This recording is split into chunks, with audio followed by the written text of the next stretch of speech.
Bismillahirrahmanirrahim. Assalamualaikum warahmatullahi wabarakatuh. Sahabat keluarga muslim, program 60 menit hadir lagi di hadapan Anda pada kesempatan kali ini. Saya ingatkan kepada Anda sebelum kita nanti akan sama-sama menyimak apa yang menjadi pembahasan kita di hari ini, Anda bisa menyaksikan program 60 menit serta program Salam TV lainnya dari satelit Telkom Merah Putih atau dari TV berantena Kuban, serta juga bisa menyaksikan dari TV berlangganan My Republic Channel 285 serta dengan mudah bisa mengakses semua program Salam TV dari handphone Android Anda. Caranya silahkan Anda install aplikasi Salam TV dari Google Play Store. Nah, 60 menit kali ini kira-kira kita akan membahas apa? Ini menarik sahabat muslim ya. Mungkin banyak orang yang sudah bukan dikatakan tidak peduli juga tidak, mungkin juga bisa dikatakan terkesampingkan dengan pembahasan yang akan kita bahas di kesempatan kali ini. Terkait dengan penyakit TBC. Nah, masyarakat mungkin sekarang tidak begitu peka dengan penyakit ini, ditambah lagi dengan situasi kita sekarang yang yaitu situasi pandemi COVID-19 yang masih terus berlanjut. Nah, ini mungkin membuat masalah ataupun kepedulian terhadap penyakit TBC ini juga semakin tidak begitu atau diabaikan. Nah, kali ini kita akan membahas terkait peranan masyarakat dalam penanggulangan TBC. Nah, di samping saya ini ada dosen, ada aktivis kesehatan juga, ada Bang Muhammad Irsyad. Kita sapa beliau. Assalamualaikum Bang. Waalaikumsalam warahmatullahi wabarakatuh. Bagaimana kabarnya hari ini Bang? Alhamdulillah sehat, luar biasa. Alhamdulillah sehat ya, ini luar biasa loh. Seorang dosen juga aktivis kesehatan juga, juga muballigh juga begitu ya, luar biasa. Nah Bang, kali ini kita akan membahas tentang peranan masyarakat dalam penanggulangan TBC. Iya, Bang Bram. Saya mau tahu dulu nih sekarang, kondisi di Indonesia khususnya di Medan, Sumatera Utara, penyakit TBC itu seperti apa sih penyebarannya atau kondisinya begitu Bang? Baik, terima kasih Bang Abrar, sahabat Salam TV sekalian. Ketika kita bicara terkait dengan kondisi TBC, maka tentu terlebih dahulu kita bicara apa itu TBC. Ya, betul. Jadi TBC ini memang adalah suatu penyakit ya yang menular. Ya. Nah, sama dengan corona kalau hari ini menular, maka TB ini tidak kalah pentingnya. TBC itu biasa disebut dengan TB juga gitu ya. Jadi TBC atau TB itu adalah penyakit menular yang disebabkan oleh kuman Mycobacterium atau sering disebut dengan simiko gitu ya. Jadi dengan ciri-cirinya ada batuk berdahak lebih dari 2 minggu, itu ciri utamanya. Kemudian ada ciri tambahannya itu biasanya nafsu makan berkurang, menurun gitu ya, berat badan menurun, kemudian berkeringat di malam hari tanpa ada aktivitas, juga batuk berdarah gitu. Itulah ciri-ciri dari hampir penyakit sama TBC dengan ini. COVID ya? Ya, bedanya di mana Bang? Kalau COVID itu kan kita lihat memang dia batuk gitu ya, demamnya ya meriang gitu ya, di samping juga batuknya itu ada berdahak gitu ya. Hampir sama juga dengan TBC ini, makanya sering orang ketika ada kita temui di lapangan dia penyakit TBC, kira-kira begitu ciri-cirinya. Ketika kita bawa ke rumah sakit, ya mereka takut nanti jangan disangkakan TBC atau COVID mereka begitu ya. Jadi kalau bicara juga kondisi hari ini TBC itu kita di Indonesia ini nomor 3 di dunia. Ya, posisi kita itu nomor 3 di dunia setelah Cina dan India, kemudian Indonesia. Kalau di Sumatera Utara ini kita nomor 1 kota Medan. Nomor 1 kota Medan dari 33 kabupaten kota yang ada di Provinsi Sumatera Utara ini. Karena memang prevalensinya itu berdasarkan jumlah penduduk. Kota Medan kan termasuk penduduk yang terbanyak di Sumatera Utara. Makanya TB ini terdapat nomor 1 terbanyak di Sumatera Utara ini. Oke, penyebabnya sama ya Bang ya? Virus, maksudnya kalau disamakan dengan COVID, penyebarnya juga sama lewat virus ya? Iya, jadi gini, kalau COVID itu kan virus. Nah, jadi kalau TBC ini atau TB ini itu kuman. Ya, jadi kalau bicara virus dengan kuman itu memang nggak berbeda. Kalau virus itu lebih cepat menularnya, kalau kuman ini kan menularkan pelan tapi pasti, itulah bahasanya gitu. Nah, jadi ini yang harus kita ketahui antara COVID dan TBC. Bang, saya pernah mendengar waktu di awal-awal pemberitaan soal COVID itu sangat sekali mencekam gitu ya. Sampai ada yang mengatakan sebenarnya penyakit COVID, kemudian penyakit TBC dan penyakit lainnya juga sebenarnya kedudukannya sama begitu. Nah, cuman mungkin karena media yang sudah membesarkan masalah atau informasi soal COVID ini, jadi Ya. terkesan di tengah-tengah masyarakat, wah COVID ini benar-benar menakutkan. Ya. Nah, ini sebenarnya seperti apa Bang? Kalau mungkin Abang punya sudut pandang gitu. Ya, kalau kita sebagai aktivis penggerak kesehatan ini, kalau melihat dan menilai, ya antara corona dan COVID itu ya tidak jauh beda sebenarnya. Antara gitu. corona dan TBC ya? TBC maksud saya, antara corona dan TBC atau TB ini tidak jauh berbeda gitu. Ya sama-sama menularkan juga melalui udara penularannya dan juga ciri utamanya batuk gitu. Oke. Dan juga meriang, itulah ciri-ciri dari COVID ataupun TBC, hampir sama begitu. Cuma seperti yang Bang Abar bilang tadi bahwa kalau COVID atau corona ini dibesarkan oleh media karena situ sudah bercampur kepentingan berbagai pihak. Ada kepentingan bisnisnya, ada kepentingan politiknya, kepentingan ekonominya dan lain sebagainya macamnya. Sementara TBC ini malah secara dunia bantuan yang diberikan ke Indonesia luar biasa. Dunia yang berikan bantuan. Yang biasanya memberikan bantuan itu ada USAID, ada Global Fund atau GF gitu ya. Alhamdulillah kami dari Yayasan Mentari Meraki Asa, sebuah lembaga kemasyarakatan yang bergerak juga di bidang kesehatan, pendidikan dan sosial kemanusiaan, itu salah satu mendapatkan donor dari Global Fund ini. Di mana kita memang mengelola TBC berbasiskan masyarakat. Biasanya kan kalau TBC ini kan itu tanggung jawab dari petugas kesehatan atau medis gitu ya. Biasanya masyarakat datang ke puskesmas atau layanan kesehatan rumah sakit.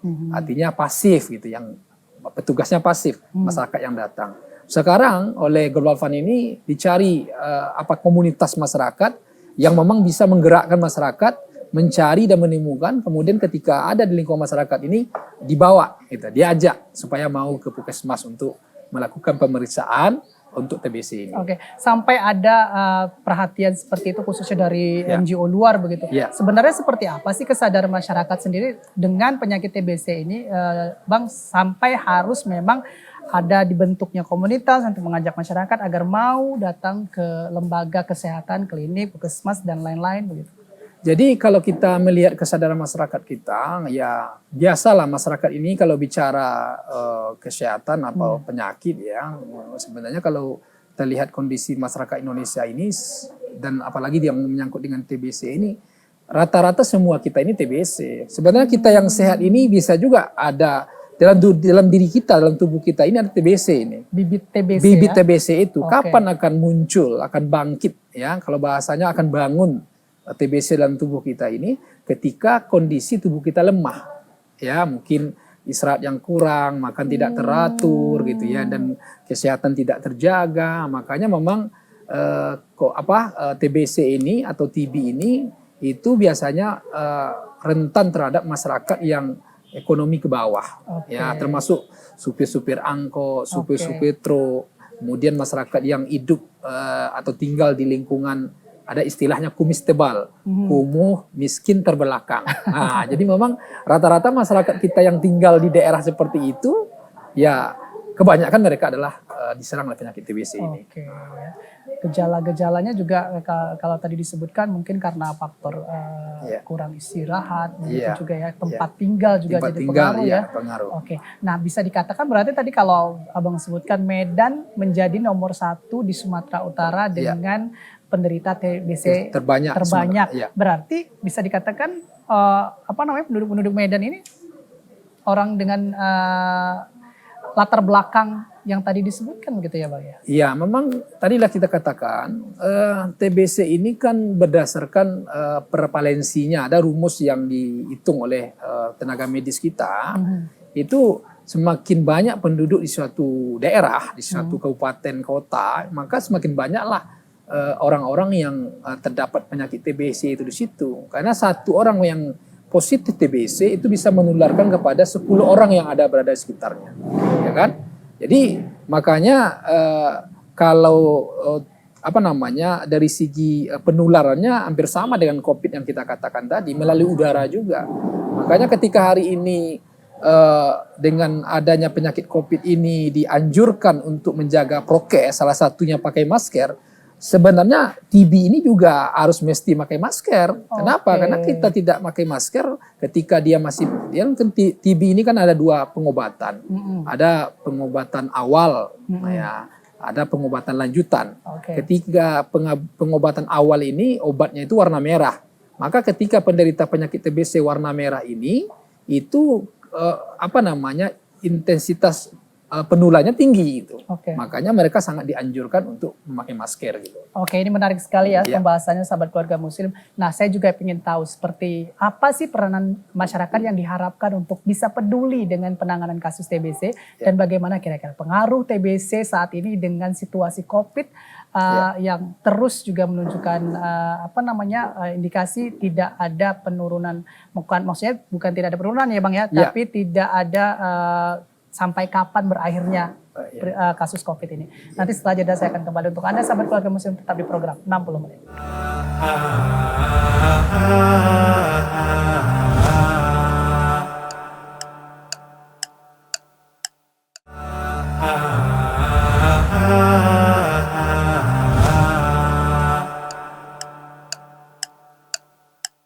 Ya, terima kasih sahabat keluarga muslim. Anda masih tetap setia di program 60 menit. Episode kali ini terkait dengan peranan masyarakat dalam penanggulangan TBC di Indonesia, khususnya di Medan, Sumatera Utara.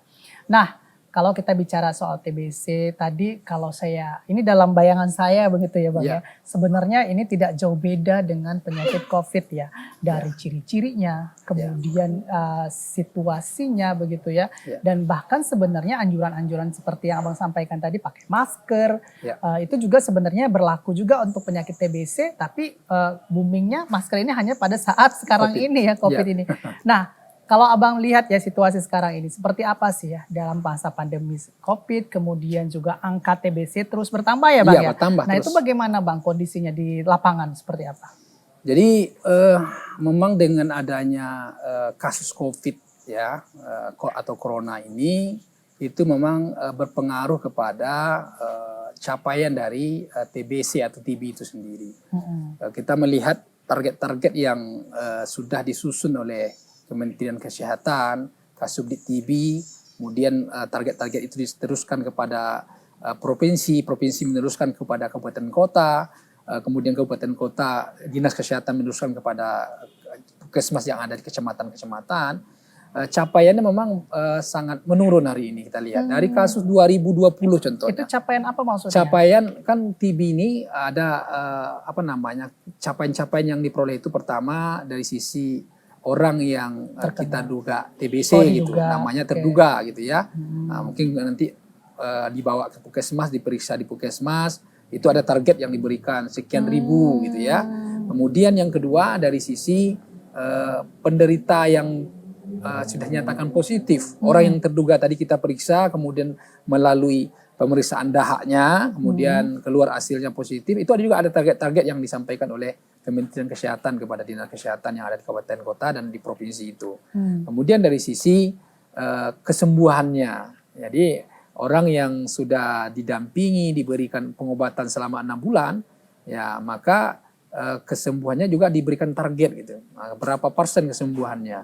Nah kalau untuk provinsi Sumatera Utara ini kan target kita itu kan minimal gitu ya, minimal itu 80% gitu ya. Ya dari Kota Medan juga begitu. Dari tahun 2020 itu kita lihat capaian Kota Medan ini hanya sekitar 35% di tahun 2020.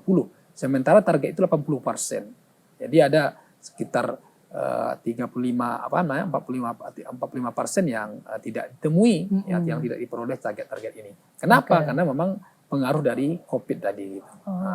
Kenapa masyarakat tidak mau berobat ke puskesmas? Karena ketakutan mereka nanti ketika mereka ke puskesmas, ya jangan-jangan disangkakan adalah mereka penyakit COVID. Sehingga mereka lebih suka bertahan di rumah gitu ya. Akibatnya apa? Ketika mereka bertahan di rumah juga akan menularkan kepada anggota keluarga yang ada di rumah. Itulah bahayanya. Kemudian mereka tetap beraktivitas kemana-mana. Juga orang yang berada di sekitar mereka ketika mereka positif, udah dipastikan mereka juga akan tertular dari penyakit TBC ini. Kira-kira gitu. Oke. Nah kemudian Bang, peranan masyarakat seperti apa nih sih yang dibutuhkan untuk penanganan atau penanggulangan TBC ini Bang? Ya kalau bicara peranan masyarakat ya seperti kita di Yayasan Mentari Meraki Asa ini punya kader gitu. Kader ini kita latih. Kita latih, kita didik mereka tentang ilmu pertibian. Nah, kalau bahasa saya sering menyampaikan kepada kader itu mereka ini adalah dokter-dokter TB gitu ya, dokter-dokter TBC. Mereka ini mencari berada di tengah-tengah masyarakat, melakukan penyuluhan. Kemudian juga ada programnya melakukan investigasi kontak namanya, di mana data yang pasien yang sudah dinyatakan positif, rumahnya didatangi oleh kader, ya, didatang ke rumahnya, artinya kontak serumah namanya. Kemudian juga ke tetangga-tetangganya, kontak erat namanya. Kemudian dicari ketika memang ada di antara anggota keluarga pasien TBC ini di rumah yang batuk atau tetangga yang batuk, yang batuknya kita duga memang mereka ini TBC, akan dibawa oleh kader ke Puskesmas. Nah, itulah salah satu perannya dari masyarakat ini, mengajak, menyuluh, kemudian juga menemukan kasus TBC ini dan juga mendampingi. Gitu. Jadi masyarakat ini dibentuk untuk menjadi seorang kader, dengan latar belakang yang ditentukan nggak? Misalnya dia harus seorang punya pendidikan apa gitu, ataupun dari latar belakang apa gitu? Kalau dari sisi latar belakangnya tidak ditentukan terkhusus gitu ya, artinya tidak ada ketentuan khusus harus orang tenaga medis atau ini enggak gitu. Siapa saja masyarakat yang mau menjadi kader, kami dari komunitas atau lembaga Yayasan Mentari Meraki Asa ini welcome, menerima, asal nanti mereka harus mengikuti prosedur kita, ada pelatihan yang mereka ikuti dulu, karena nanti ketika mereka tidak memiliki pengetahuan tentang TBC, bagaimana mereka akan mengajak masyarakat gitu, nanti bisa saja mereka menuduh orang kan gitu, sementara orang ini kan tidak boleh dituduh gitu ya, yang ada istilahnya terduga, makanya nanti ketika memang ada orang batuk, kader membujuknya, ya Bu, mumpung sekarang ada pengobatan gratis, tidak bayar loh Bu, kami siap dampingi Ibu ke Puskesmas, kalau Ibu mau ayo kami dampingi. Gitu. Nah untuk menjadi kader tadi Bang, apa saja yang didapatkan oleh calon kader tadi selain tentunya materi terkait dengan TBC? Ya jadi ketika memang masyarakat mau menjadi kader, ya kita latih, kita berikan ilmu pengetahuan, tentu tempat, fasilitasnya ya, konsumsinya itu disediakan oleh lembaga kita ya, Yayasan Mentari Meraki Asa. Nah kemudian ketika mereka ke lapangan, memang kita tidak berikan apa bahasanya honor gitu ya, atau gaji, tidak gitu. Ya memang diminta kerelawanan mereka, ya kemauan mereka, keikhlasan mereka, dijadikan ini sebuah motivasi bahwa ini adalah ibadah. Karena di dalam Al-Quran itu kan jelas itu ya. Ketika Allah katakan dalam surah Ali Imran contohnya ya. Surah Ali Imran ayat 104 itu. Wal takum minkum ummatu yada'una ilal khair. Wa ya'muruna bil ma'ruf wa yanhauna 'anil munkar. Enggaklah ada sekelompok orang yang mengajak orang untuk melakukan yang baik. Nah, mencegah orang daripada yang buruk. Mengajak orang ke Puskesmas itu baik. Ya, mencegah orang supaya penyakit ini tidak menular, ya itu juga adalah yang ma'ruf. Nah, maka itulah motivasi kita menanamkan pada para kader ini. Dan kemudian juga dalam surah Al-Maidah itu dijelaskan, ketika kita menyelamatkan satu jiwa, itu sama kita dengan menyelamatkan ribuan jiwa. Satu penderita TBC ketika mereka tidak diobati akan menularkan kepada 10 orang. 10 orang ketika mereka penyakit TBC akan menularkan kepada 100 orang. 100 orang penyakit TBC menularkan ke 1000 orang dan begitu seterusnya. Maka inilah motivasi yang kita tanamkan pada kader-kader yang sudah kita latih. Masya Allah ya. Jadi sebenarnya bagi sahabat keluarga muslim di rumah ya, mungkin juga di ini Yayasan Mentari Meraki Asa ya. Ini adanya di mana? Ya kalau di Sumatera Utara kita punya di kantornya itu dalam Garu ya, kemudian di Kota Medan, kemudian ada di 10 kabupaten kota ya, ada di Binjai, ada di Langkat, ada di Tebing, ada di di Siantar, ada Simalungun, ada di Padang Sedempuan gitu. Ternyata banyak titiknya Pak. Ada 10 kabupaten kota, itu ada cabang kita atau Yayasan Mentari Meraki Asa yang ikut konsen dalam penanggulangan tuberkulosis ini. Pada teknisnya Bang di lapangan ya, ketika tadi kader-kader akan melakukan bisa dikatakan pencarian di lapangan, siapa nih yang punya tanda-tanda penyakit TBC untuk diajak, diedukasi, lapor ke tempat-tempat atau lembaga kesehatan, klinik, puskesmas dan lain-lain. Nah di lapangan itu dapat apa aja pengalamannya Bang? Karena ada tidak penolakan, kemudian karena kan orang kadang-kadang juga nggak mau ngasih tahu seperti yang Bang bilang tadi, nggak mau ngomong kalau dia punya penyakit apa gitu, takutnya diapakan begitu ya Bang. Itu gimana Bang di lapangan? Jadi bicara di lapangan ya memang kisah ataupun keluh kesah ataupun histori dari para kader kita ini bermacam-macam. Kader kita ini tersebar di Kota Medan ini ya, kalau bicara Kota Medan ada di 21 kecamatan, ada di 51 kelurahan, dan mereka itu berada di lingkungan-lingkungan masyarakat yang ada di Kota Medan ini. Di antara kader menceritakan ketika mereka mengajak masyarakat ya ditolak, sampai ditutup pintunya ketika datang, dinyatakan kami tidak penyakit TBC, saya ini sehat, padahal kenyataan mereka batuk-batuk ya. Menurut kita batuk-batuk mereka ini dilihat dari indikasi-indikasi mereka yang lain ini pasti terduga TBC. Tapi ditolak gitu. Bahkan ada yang ya masyarakat kita ini kan macam-macam juga, ada yang memelihara hewan seperti anjing, ada juga yang memelihara babi gitu ya. Anjing ini ketika mereka datang ke rumah dikejar kader kita ini oleh anjing.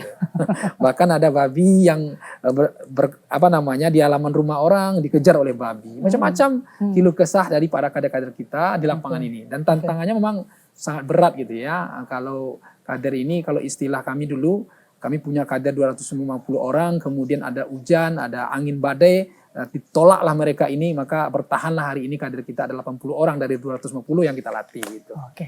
Ini menarik ya. Nanti kita akan tanyakan kepada Bang Irsyad kira-kira seperti apa untuk menjadi kader yang harus dimiliki kesiapan dari Anda sahabat keluarga muslim ya.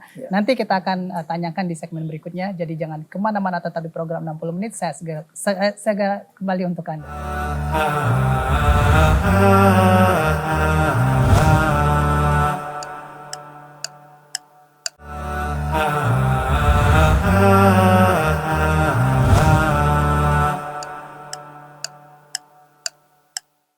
Baik sahabat muslim, kita lanjutkan lagi pembahasan 60 menit di kesempatan kali ini. Temanya seputar bagaimana peranan masyarakat dalam penanggulangan TBC. Baik, menarik ya Bang ya, kalau di lapangan itu banyak sekali pengalaman pastinya. Karena istilahnya untuk menemukan orang dengan gejala TBC ini kan nggak mudah ya. Oke, mungkin para kader ini udah nemuin ciri-cirinya. Belum tentu orang tersebut ini mau nerima ya gitu. Apalagi zaman sekarang ini, zaman situasi pandemi COVID sekarang ini. Kalau diarahkan untuk rumah sakit, orang pada nolak semua ya Bang ya. Takut yang tadi kita sebutkan, takut disangka ini adalah penyakit COVID. Langsung kalau terbayang kita positif COVID itu kan kayaknya akan berakhir tuh, aduh selesai nih gitu ya Bang ya. Oke, nah sebenarnya tidak seperti itu begitu ya. Karena kan tujuan dari kader-kader ini ya ingin memberikan solusi selesai dari keluar dari ataupun sembuh dari penyakit TBC-nya. Baik Bang, nih kita kalau misalnya berandai ini ada beberapa kader ya, atau calon kader yang ingin menjadi kader dari edukasi penyakit TBC dari lembaga Abang tadi ya. Nah itu kira-kira tahapannya seperti apa? Mungkin Abang bisa edukasi ke sahabat keluarga muslim di rumah. Ya, jadi memang tadi kita sampaikan Yayasan Mentari Meraki Asa ini sebuah yayasan yang bergerak di bidang pendidikan, di bidang sosial kemanusiaan, dan di bidang kesehatan gitu. Makanya bidang kesehatan ini kita fokus hari ini kepada penanggulangan TBC ini gitu. Dan kita sudah mulai sebenarnya bergerak sejak tahun 2009 gitu. 2009 di bawah naungan bendera Aisyah. Kemudian Aisyah ketika 2020 kemarin berakhir secara program, ya dilanjutkan oleh Yayasan Mentari Meraki Asa ini tahun 2021 Januari gitu. Nah, kita membuka kesempatan kepada masyarakat yang ingin menjadi relawan, menjadi kader dari Yayasan Mentari Meraki Asa. Nanti memang biasanya kita punya media sosial, ada yang menchat di media sosial kita, di grup ataupun melalui Twitter ataupun Facebook kita. Nanti akan kita follow up ketika mereka memang menawarkan diri mereka, saya bersedia jadi kader. Kemudian nanti kita akan minta nomor HP-nya, kemudian kita saling berkomunikasi melalui WA dan lain sebagainya macamnya. Nah, terkait dengan peran dari pembekalan daripada TBC ini, itu nanti akan kita libatkan tenaga kesehatan. Kita akan undang dari dinas kesehatan sebagai pakarnya, orang yang mengerti betul dengan medis ini, Kemudian juga akan nanti ada dokter-dokter spesialis penyakit paru yang berikan materi pengarahan terkait dengan TBC. Kemudian ada juga ada penggiat-penggiat daripada masyarakat yang bicara strategi komunikasi, bagaimana di lapangan, bagaimana cara mengajak, bagaimana cara menyuluh, ya itu diberikan materi-materi terkait dengan itu. Nah, setelah mereka memiliki bekal seperti itu, nanti akan ada istilahnya praktek lapangan. Jadi belum dilepaskan mereka ke lapangan, dipraktekkan dulu. Ada pasien yang diberikan kepada mereka, kemudian mereka didampingi ke rumah masyarakat, setelah itu didampingi ke puskesmas, diperkenalkan mereka dengan petugas puskesmas yang ada di mana daerah yang kita tuju gitu. Kemudian setelah terjalin komunikasi yang baik dengan petugas TBC, baru kader ini bisa bergerak atau melakukan sosialisasi terkait dengan TBC di tengah-tengah masyarakat. Oke, kira-kira perangkat yang mereka bawa ke lapangan itu apa, Bang? Ya. Perlu nggak pakai APD juga gitu, ataupun mereka juga harus pakai hand sanitizer dan lain-lain gitu? Jadi kondisi kalau di saat COVID memang iya, itu kita anjurkan betul. Prokes kesehatan harus dilakukan oleh kader dengan pakai masker, bawa sanitizer, cuci tangan, jaga jarak, itu dianjurkan betul. Ya. Dulu sebenarnya di awal ketika penyakit TBC ini COVID-nya belum booming, kita sudah menganjurkan itu kepada kader kita. Tetapi karena tidak ada peraturan ketat daripada pemerintah, akibatnya mereka nggak melanggar gitu, nggak mau, ya udah ini kan nggak berbahaya gitu ya. Sebenarnya TBC juga berbahaya sama dengan COVID tadi, juga menularkan gitu. Nah, ini kita bekali kepada kader kalau saat COVID ini ada masker, ada sanitizer yang kita berikan kepada mereka. Kemudian juga ada surat tugas dari lembaga kita atau nanti dari puskesmas kepada kader, karena nanti ketika mereka ke lapangan pasti masyarakat bertanya dengan banyaknya peristiwa-peristiwa yang terjadi hari ini, ada yang pura-pura datang ke rumah kemudian melakukan memaling dan mengambil barang hak orang lain. Ini yang dikhawatirkan oleh masyarakat. Makanya ketika mereka punya ID card, kartu pengenal, ketika ada surat tugas, biasanya masyarakat akan welcome terhadap mereka dan mereka terima untuk mendengarkan sosialisasi daripada kader ini. Oke, untuk ke lapangan nih, nah daerah-daerah seperti apa aja yang didatangin oleh para kader seperti di wilayah Medan misalnya khususnya, kira-kira yang seperti apa lokasi yang didatangi langsung oleh para kader?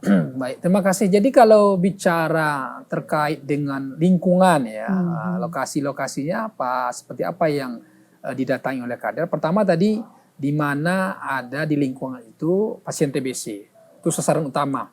Artinya yang sudah positif dulu, yang sedang pengobatan lah, yang sudah dinyatakan positif oleh puskesmas, kemudian sedang melakukan pengobatan. Pengobatan TBC ini kan 6 bulan lamanya. Jadi nanti itu akan dikunjungi, akan didatangi oleh kader. Dan kader akan menyuluh di sekitarnya. Kemudian yang kedua, di lingkungan-lingkungan yang kita katakan tadi, kumis tebal itu, kumuh, miskin, terbelakang.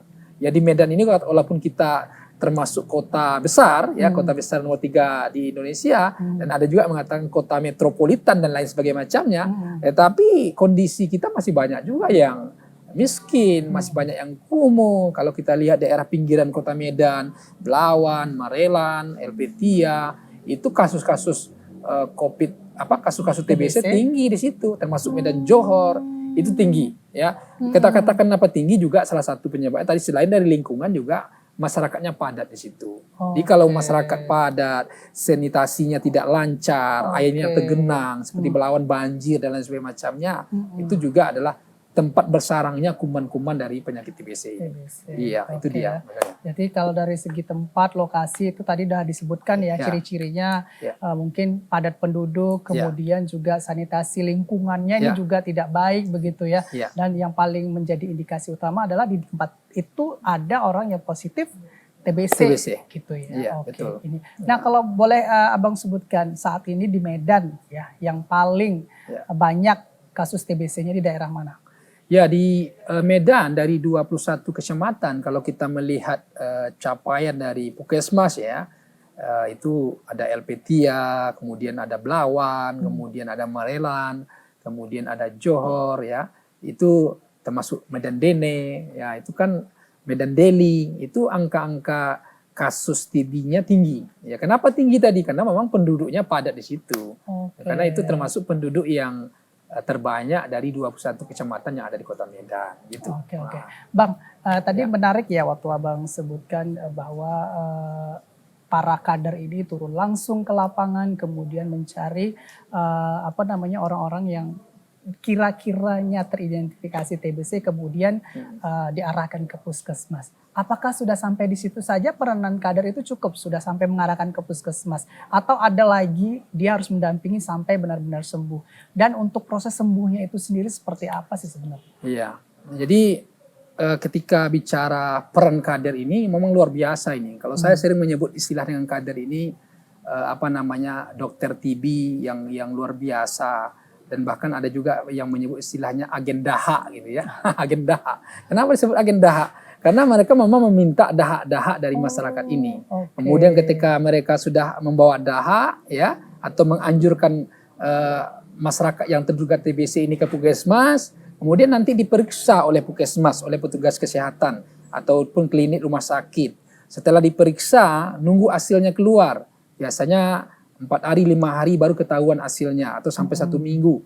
Ketika hasilnya positif, maka kader akan mendampingi selama mereka masa pengobatan. Tadi kita katakan bahwa pengobatan TBC ini ada 2 tahap. Ada namanya tahap awal, itu obatnya warna merah. Kemudian ada tahap lanjutan, obatnya warna kuning. Saya kira itu. Oke, berarti tetap kader ini melakukan pendampingan ya? Ya, sampai sembuh. Oke, nanti kita ingin tahu juga sahabat keluarga muslim, seperti apa sih proses pendampingan sampai dengan sembuh dan proses penyembuhan itu seperti apa ya penyakit TBC ini. Nanti di segmen terakhir kami akan kembali untuk Anda tetap di program 60 menit.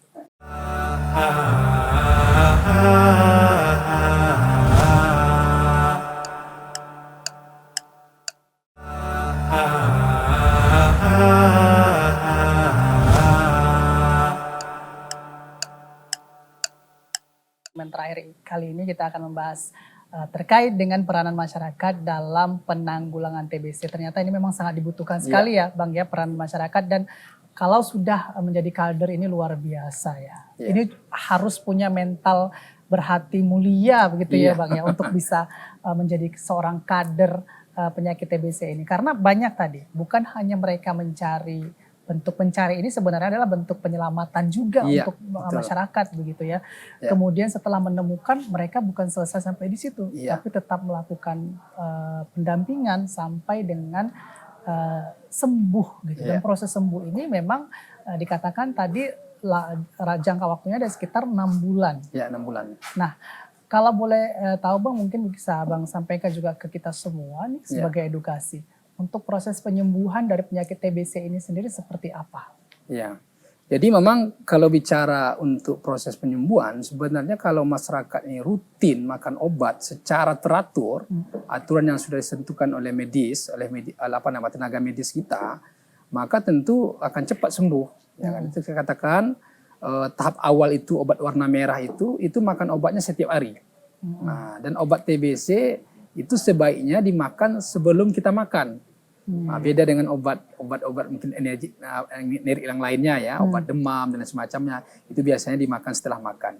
Tapi kalau obat TBC itu dimakan sebagusnya atau sebaiknya sebelum makan. Kenapa? Karena obat TBC ini itu membunuh kuman yang ada dalam tubuh kita. Jadi ketika perut kita belum terisi, kumannya terbangun.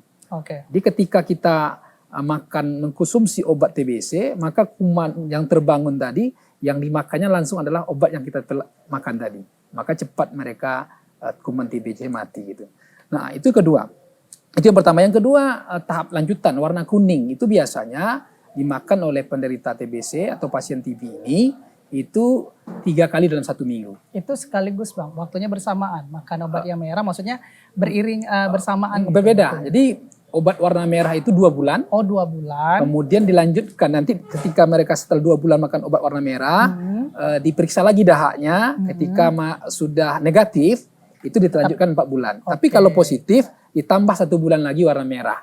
Makanya obat penyakit TBC itu bisa 6, 7, sampai 8 bulan. Nah, tapi kalau memang kita rutin makannya, sesuai dengan anjuran, kemudian kita rajin juga mengonsumsi vitamin, maka insya Allah 6 bulan sudah tuntas untuk dalam pengobatan TBC ini. Oke, jadi Ya. biasanya 2 bulan minum atau mengkonsumsi obat Warna merah, merah, kemudian lanjutkan fase lanjutan warna kuning. warna kuning. Jadi 4 dua bulan. jenis obat Dua, itu aja ya? Iya, 2 jenis saja. Oke, ya. oke, Bang. Dalam waktu 6 bulan mereka harus minum obat seperti itu ya. Pasti ini bicara dengan soal biaya. Mungkin juga jadi faktor yang membuat masyarakat itu berat untuk mau mengikuti anjuran ke rumah sakit atau klinik, ke puskesmas. Itu karena faktor biaya juga. Ini biaya, soal biaya gimana kalau sudah ditemukan orang yang positif? Jadi memang kalau bicara obat ini gratis, tidak dipungut biaya, dan semuanya itu ditanggung oleh pemerintah kita. Nah, jadi bantuan dari luar negeri melalui pemerintah kita, makanya memang obat TBC itu digratiskan gitu. Sama dengan obat HIV kan, gratis juga gitu. Memang kalau HIV tadi kan itu belum ditemukan obatnya yang bisa menyembuhkan gitu ya. Tapi kalau TBC alhamdulillah ada obatnya 6 bulan. Kalau kita bicara sejarah pengobatan TBC ini, dulu orang sebelum ditemukan obat TBC ini biasanya berjemur dengan cahaya matahari yang terik gitu ya. Ketika memang mereka penyakit TBC ya berjemur, ya maka insya Allah TBC-nya hilang gitu katanya. Tapi kenyataannya tidak. Tapi alhamdulillah dengan obat TBC yang ada hari ini itu dengan obat yang dimakan secara teratur, maka insya Allah ya sudah banyak pasien-pasien TBC ini yang sembuh. Data kesembuhan itu biasanya 90-95%. Hanya 5% yang gagal. Gagal itu artinya gimana, meninggal? Gagalnya itu ada meninggal, kemudian kedua ada yang berhenti pengobatan. Karena biasanya begini, kalau orang yang penyakit TBC, kemudian dia makan obat TBC warna merah, ketika obat warna merah itu selesai, di bulan ketiga, bulan keempat, dia badannya sudah merasa enak, ya sudah merasa sehat. Makanya mungkin dia berhenti makan obat karena sudah merasa enak badannya, nafsu makannya sudah mulai bangkit, kemudian tenaganya sudah mulai ada, makannya sudah mulai enak, mereka merasa sudah sehat. Nah, sama kita ketika kita demam, makan obat demam, kalau udah sembuh demam kita, sisa obat demam kita tidak akan minum gitu ya. Nah, inilah yang terjadi di masyarakat kita. Seharusnya tidak, obat TBC ini tuntas sampai habis selama 6 bulan sampai 7 bulan. Begitu. Walaupun kita sudah merasa enak badannya, makannya sudah merasa enak, kemudian berat badannya mungkin sudah mulai naik. Yang penting ketika memang petugas kesehatan kita belum sampai waktunya dan mereka belum nyatakan kita sembuh, ya akan berhenti gitu. Lanjut terus makan obatnya. Gitu. Bang, umur berapa sih range-nya biasanya penderita TBC itu yang banyak? Ya, jadi kalau bicara umur, kita penyakit TBC ini itu tidak mengenal umur dia. Mulai dari anak-anak sampai orang tua, rata-rata itu penyakit TBC. Nah, tadi kalau kalangan bicara usia, usia mana yang rentan dengan penyakit TBC ini? Jadi kalau orang yang rentan dengan penyakit TBC itu pertama perokok. Kalau perokok ya itu rentan dengan penyakit TBC. Yang kedua orang yang suka minum-minuman keras itu rentan dengan penyakit TBC. Orang yang mengkonsumsi narkoba rentan dengan penyakit TBC. Kemudian anak-anak yang berada di lingkungan di mana ada pasien TB itu rentan kena penyakit TBC. Termasuk ibu hamil juga rentan kena penyakit TBC.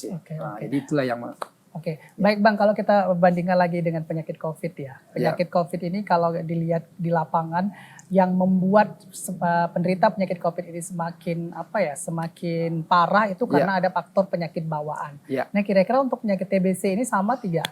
Kalau misalnya dia punya penyakit bawaan dan penyakitnya itu penyakit kronis, nah ini akan memperburuk kondisi dia tidak ketika dia positif TBC? Ya, jadi memang kalau penyakit kalau istilahnya saya lupa, kalau istilah sekarang kolaborasi namanya kan, penyakit yang juga ada pada dirinya, maka dia akan rentan dengan penyakit TBC. Pertama diabetes. Orang yang diabetes mungkin biasanya juga akan rentan dengan penyakit TBC. Termasuk yaitu orang penyakit HIV. Kalau dia HIV sudah otomatis biasanya TBC. Tapi kalau dia TBC belum tentu HIV. Nah, kenapa? Karena memang daya tahan tubuh manusia yang seperti itu rendah. Ketika rendah itulah maka kuman TBC yang ada dalam diri kita itu bangkit dan muncul, hidup dia. Nah, itu dia yang penyakitnya. Baik Bang, karena kita sudah di penghujung waktu juga, saya ingin minta Abang bisa menyimpulkan sesuai dengan tema pembahasan kita kali ini, bagaimana peranan masyarakat dalam penanggulangan TBC. Silakan Bang.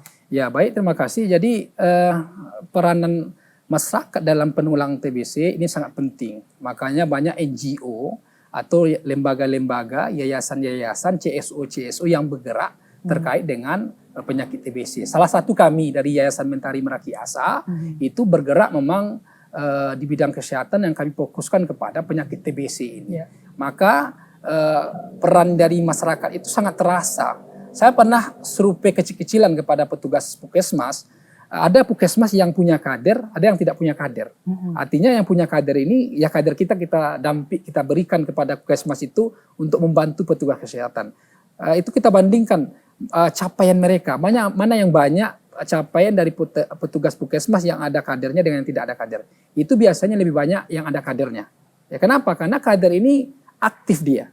Sementara yang tidak ada kader, mereka pasif menunggu. Jadi kalau menunggu orang datang, kadang-kadang ketika mereka penyakit TBC tidak ada yang mendorong, mereka nggak mau datang. Tapi kalau yang ada kadernya, didorong oleh kader, dibujuk, dirayu oleh kader, ayo Bu, gratis obatnya. Nanti Ibu kalau nggak mau pengobatan, maka nanti Ibu akan menularkan kepada yang lain. Maka peranan dari masyarakat sangat penting ya. Kita ini di tengah-tengah masyarakat hidupnya mengajak, mengimbau kepada masyarakat yang memang ada ciri-ciri TBC ini, ayo kita datang ke puskesmas beramai-ramai. Obatnya gratis, tidak bayar, bahkan Ibu akan didampingi oleh Bapak Ibu sekalian akan didampingi oleh para kader. Ya, kalau ada tidak sempat mengambil obat ke puskesmas, nanti kader siap mendampingi, mengambilkan obatnya, ngantarkan ke rumah.